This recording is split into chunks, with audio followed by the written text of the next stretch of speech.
여러분 반갑습니다. 한 주 동안 잘 지내셨나요? 오늘은 제가 여러분에게 질문 하나 먼저 드리고 오늘 말씀을 시작을 한번 해보겠습니다. 여러분의 긴장을 많이 했나 봐요. 여러분의 약점은 무엇입니까? 저는 방금 제 약점이 드러났네요. 약점, 이게 사전적 의미로는 모자라서 남에게 뒤떨어지거나 떳떳하지 못한 점, 이것이 바로 약점이라고 불리는데, 여러분의 약점이 무엇인지 한번 잠시 고민해 보시길 바랍니다. 남에게 알려지지 않기를 원하는 것, 잘하지 못하는 것이기도 하죠. 쉽게 말해서 우리의 연약한 부분입니다. 모든 사람에게는 이렇게 연약한 부분이 있어요. 완벽한 사람은 없죠. 분명히 부족하고 모자란 부분이 있을 거예요. 사진 한 장 띄워 주시겠습니까? 여러분, 이 사람이 누구인가요? 맞아요, 아인슈타인입니다. 과학을 잘 몰라도 우리는 이 사람이 누군지 다 알아요. 그래서 아인슈타인이 뭘 했습니까? 상대성 이론, 광전 효과 등등등으로 노벨 물리학상을 받았습니다. 굉장히 많은 논문을 쓰고 과학 발전에 이바지를 했죠.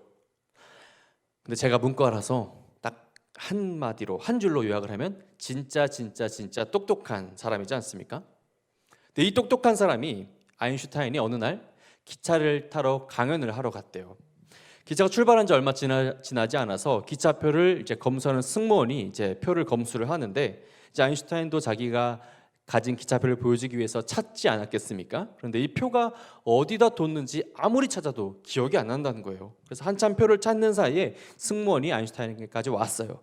다행히 감사하게 이 승무원이 아인슈타인을 알아서, 앞에서 막 이렇게 찾고 있으니까 승무원이 아인슈타인에게, 선생님 괜찮아요, 선생님이 기차표를 안 사셨을 리 없어요, 믿습니다. 그랬더니, 그러니 그만 찾으셔도 돼요, 이렇게 말을 했는데, 아인슈타인이 이렇게 말을 합니다. 아이, 잠깐만 기다려봐요, 제가 꼭 찾아야 돼요 하면서 찾습니다.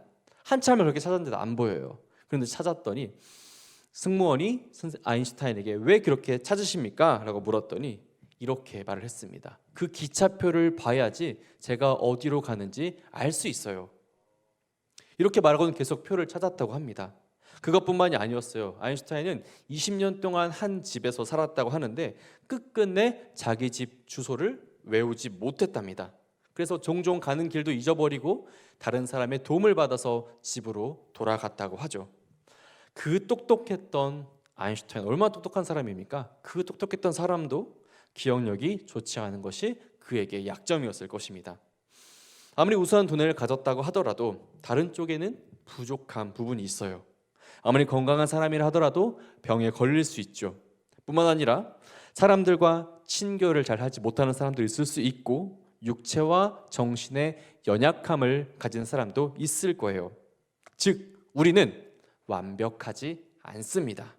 늘 불안하죠. 그리고 이런 우리 연약함을 가장 잘 아시는 분이 우리를 만드신 하나님이십니다. 우리가 오늘 살펴본 이 말씀을 잘 살펴보시면 많은 사람들이 예수님께 나왔어요. 마태복음 8장 16, 17절 살펴봤지만 1절부터 보시면 나병 환자, 중풍병자, 백부장, 베드로의 장모까지 만나는 모든 사람마다 그들을 치유해 주시고 회복시켜 주셨습니다. 마태복음은 이 모습을 보면서 이사야 선지자의 예언이 이루어지고 있다라고 말을 합니다. 우리의 연약한 것을 친히 담당하시고 짊어지셨다. 우리 연약함을 담당하시고 병을 짊어지신 분이 바로 예수님이셨어요. 그런데 단순히 예수님은 우리의 이런 짐만 짊어지시기 위해서, 그리고 우리 약한 것을 강하게 고쳐주시기 위해서만 하시는 분이 아니셨습니다. 마태복음 8장의 말씀은 이사야 선지자가 예수님에 대하여서 예언했던 내용이죠. 이사야 53장 5절은 그가 찔림은 우리의 허물로 인하며 그가 상함은 우리의 죄악을 인함이라 라고 되어 있습니다. 우리의 허물과 죄악으로 인하여서 예수님께서 고난을 당하셨죠. 예수님께서 담당하신 모든 사람이 가지고 있는 연약함은 영적인 연약함입니다. 겉으로 보기에는 굉장히 튼튼하고 건강하고 행복해 보이는 사람이 정말 행복해 보였지만 그의 영의 상태는 연약하여서 병들어 있는 것을 예수님은 알고 계셨습니다. 우리는 이렇게 우리가 연약한 상태에 있을 때를 간과할 때가 있어요. 나는 지금 괜찮은데? 지금 이 말씀을 듣고 있는 우리 새벽의 청년들조차도 나는 나 정도는 괜찮지 않나? 좀 건강한 것 같은데? 이런 생각이 들 수 있어요. 이 정도면 이 정도면 괜찮지. 이런 마음이 연약함이 죄악으로 발전되기도 할 수 있다는 것입니다. 오늘 함께 보았던 마태복음 말씀을 통해서 우리에게는 연약함이 무엇인지를 깨닫고 또 우리의 연약함을 어떻게 강건한 믿음으로 바꿀 수 있을지 함께 살펴보았으면 좋겠습니다. 먼저 우리들은 영적으로 가장 연약한 존재임을 깨닫는 지혜가 필요해요. 우리는 작은 어려움에도 넘어지지 않습니까? 왜 저것에 넘어지지? 싶지만 넘어져요. 또 근심하고 고민합니다. 항상 죄에 노출되어 있어요. 이사야 53장 6절 말씀을 우리 함께 같이 읽어보겠습니다. 시작. 우리는 다 양 같아서 그릇 행하여 각기 제 길로 갔거늘 여호와께서는 우리 모두의 죄악을 그에게 담당시키셨도다. 아멘. 이사야 선지자는 죄악 가운데 있는 우리들의 모습을 무엇으로 비유했습니까? 이 양으로 비유했습니다. 양은 이스라엘 사람들에게 굉장히 친숙한 동물이에요. 젖과 고기를 얻기 위해서 양을 길렀고 또 양털로 옷을 만들고 천막을 짓습니다. 그렇기 때문에 양의 습성에 대해서 굉장히 잘 알았겠죠.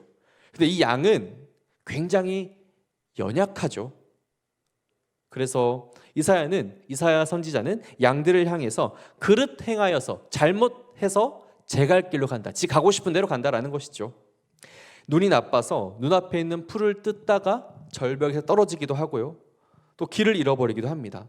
호기심이 많아서 정말 자기가 가고 싶은 대로 가기도 해요. 그것도 모자라서 방향 감각도 없어서 자기가 위험에 노출되어 있는지도 모르고 혼자 가다가 강한 동물에게 먹이가 되기도 합니다.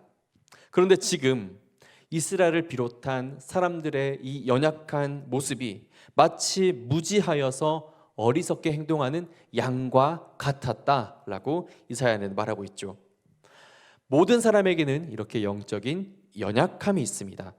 우리들의 삶 속에서 여러 가지 문제와 고통들이 있지만 또 사람들 간의 관계를 해결할 수 없는 연약함이 우리에게 있어요. 때때로 눈앞에 보이는 것만 쫓아서 살다가 하나님과 멀어지기도 하고 근심, 걱정 가운데에도 빠지게 됩니다.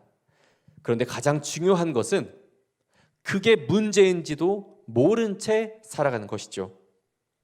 우리의 영혼이 병들어서 하나님과 올바른 관계로 온전한 기쁨을 누려야 하는데 그렇지 못했다라는 것입니다.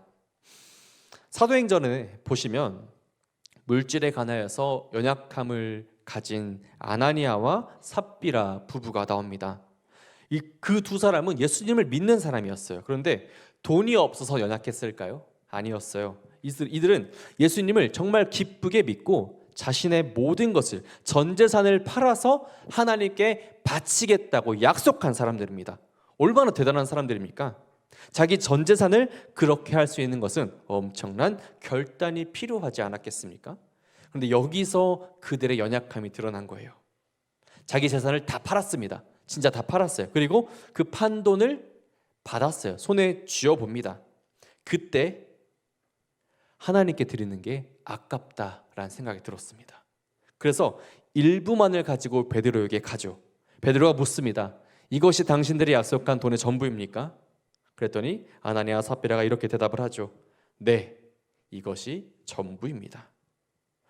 정말 엄청난 멋진 결심을 했는데 물질의 욕심이 넘어가서 하나님 앞에 거짓말을 하고 말았습니다. 그리고 죄에 대한 대가를 치르고 말았죠.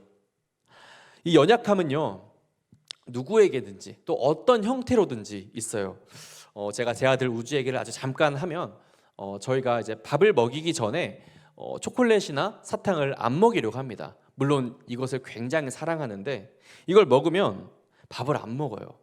하루는 제가 거실에서 일을 하고 있는데 우주가 조용한 거예요. 제가 열심히 뭘 하고 있는데 가만 생각해보니까 너무 조용해서 보니까 저쪽 가서 방에 혼자 앉아가지고 빼빼로를 먹고 있었습니다.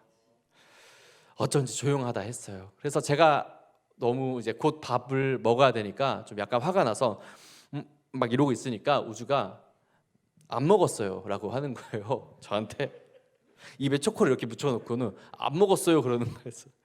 그래서 제가 거짓말 가르쳐 준 적이 없는데 혼날까봐, 무서운 아빠를 보게 될까봐 이런 거짓말을 했습니다. 이런 우리의 연약함은 우리를 방어하려는, 합리화하려는 마음에서도 비롯되죠. 이렇게 우리 너무나도 연약합니다. 세상 속에서 정말 온전히 예수님을 따라 살기에는 참 부족하고 또 너무나 어려운 세상이지 않습니까? 더욱 안타까운 것은 이러한 우리의 죄에 대한 연약함을 우리 스스로의 힘으로는 해결할 수 없다는 것이죠. 여러 가지 문제들을 해결할 수 없는 것을 우리는 너무나 잘 알게 됩니다. 그런데 감사하게도 이런 영적인 연약함을 하나님께서 해결해 주시겠다고 하셨어요. 바로 하나님께 나아오는 것이죠. 하나님 우리의 연약함을 누구보다 잘 알고 계십니다. 왜냐하면 하나님께서 그렇게 만드셨기 때문이죠. 이왕 만드셨으면 한번 만드실 때 참 잘 만들어서 AS 안 하면 좋은데 그렇게 하지 않으셨어요. 왜 그랬을까요? 실력이 없으셔서? 아니죠. 연약함을 가지고 주님께 나와서 올바른 관계를 형성하기 원하셨기 때문입니다. 오늘 본문 말씀에서 병든 사람들, 귀신 들린 사람들이 예수님께 나와서 고침을 받고 하나님을 경험하고 영광 돌렸던 것처럼 우리들도 하나님만 바라보고 하나님만 의지하면서 살기를 원하셨던 것입니다. 우리가 우리의 연약함을 고백하면서 주님 앞에 나갑니다. 그러면 주님은 너 지금 죄 지었잖아 라고 혼내시지 않고 기뻐하십니다. 우리의 연약함을 도우셔서, 도와주셔서, 짊어지셔서 일어날 힘을, 능력을 주시지요. 하나님께서 우리를 사랑하시기 때문입니다. 그렇기 때문에 우리가 연약함 가운데에서 하는 일들을 읽었던 말씀과 같이 친히 직접 감당하시고 또 짊어지셨습니다. 그리고 우리로 하여금 구원에 이르게 하시죠. 그런데 하나님만큼 우리의 연약함을 잘 아는 존재가 있습니다. 바로 사탄인데요. 이 존재는 우리의 연약함을 바라볼 때 하나님과는 정말로 다르게 반응을 합니다. 우리의 연약함을 약점으로 알고 우리를 죄짓게 만들죠. 그래서 하나님과 멀어지게 만듭니다. 에덴 동산에서 뱀은 아담과 하와의 연약함을 너무나도 잘 알고 있었어요. 사탄은 뱀을 통하여서 하나님과 같아지려고 하는 교만한 마음이 하와에게 있음을 알았습니다. 하나님의 말씀을 전적으로 신뢰하지 못했던 그녀의 모습을 알았어요. 그래서 그녀를 자극합니다. 야, 저거 먹고 싶지 않니? 선악과? 하나님이 왜 못 먹게 했겠냐? 저거 먹으면 하나님하고 똑같아지니까, 자기랑 똑같아지니까 못 먹게 한 거 아니야? 어서 먹어봐. 이러면서 하와의 마음을 건드립니다. 이 연약함을 극복하지 못하고 죄를 짓죠. 사탄은 우리의 연약함을 이용해서 죄를 만들고 또 연약함을 건드려서 넘어지게 하고 근심하게 합니다. 하나님과 관계를 멀어뜨리죠. 하지만 하나님은 우리의 연약함, 우리의 죄 가운데에서도 하나님을 찾게 하셨습니다. 연약함을 극복할 수 있게 우리를 도와주시고 또 하나님의 자녀로서 존귀하고 주님을 닮아가는 거룩한 삶을 살도록 이끌어 주십니다. 하나님 우리들에게 연약한 존재라는 것을 말씀을 해주셨어요. 하지만 사랑으로 연약한 모습을 보고 또 도와주시고 때때로 이 연약함을 직접 담당하시기도 하시죠. 그래서 우리는 다른 사람들을 대할 때 우리의 연약함을 대하시는 하나님의 마음을 가지고 서로를 바라보아야 합니다. 로마서 14장 1절 말씀인데 우리 한번 화면을 보면서 같이 읽어보겠습니다. 시작. 믿음이 연약한 자를 너희가 받되 그 의심하는 바를 비판하지 말라. 아멘.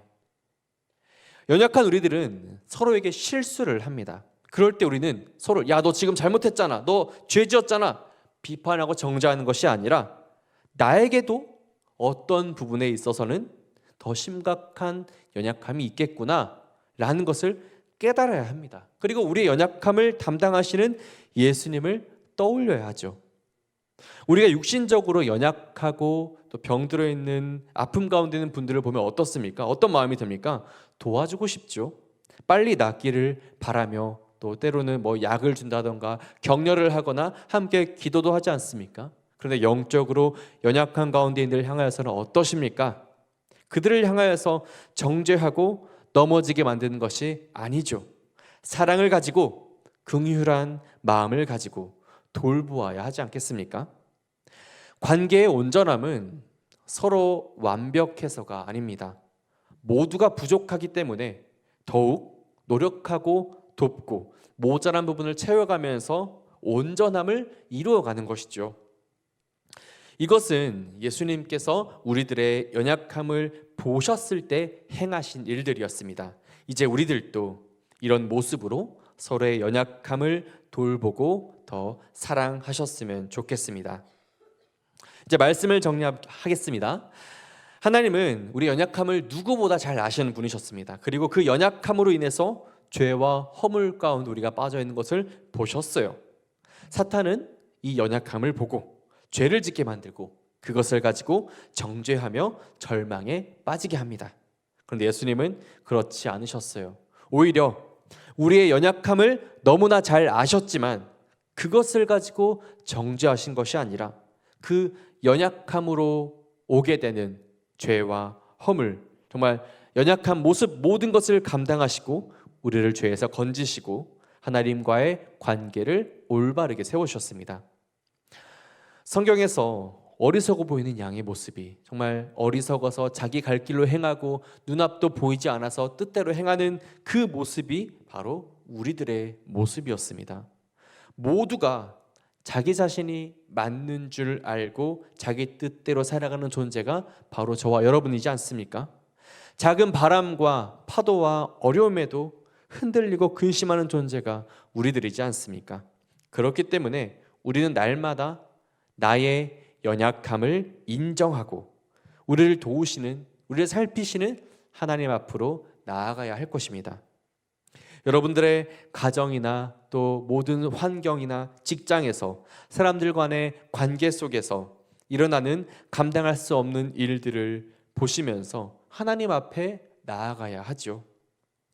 우리 연약함을 보듬어 주시고 하나님의 사랑으로 살아갈 수 있도록 도우시고 이끌어 주시는 하나님께 나오시기를 간절히 소망합니다. 주님의 뜻을 알고 있지만 그 뜻대로 살아야 하는 것을 알고 있지만 힘이 부족해서 넘어지지만 근심하지만 그 힘을 달라고 주 앞에 나와 주님을 의지하시기를 소망합니다. 그리고 서로의 연약함을 돌보아야 하죠. 육체나 또 정신으로나 연약한 이들을 대할 때 주님께서 우리에게 먼저 보여주셨던 그 사랑의 모습으로 함께 품고 함께 기도하시기를 소망합니다. 우리 가운데 있는 연약함들이 더 이상 죄로 발전되지 않고 죄로 나아가지 않고 그 연약함을 가지고 그대로 주님 앞에 나아가시기를 간절히 소망합니다.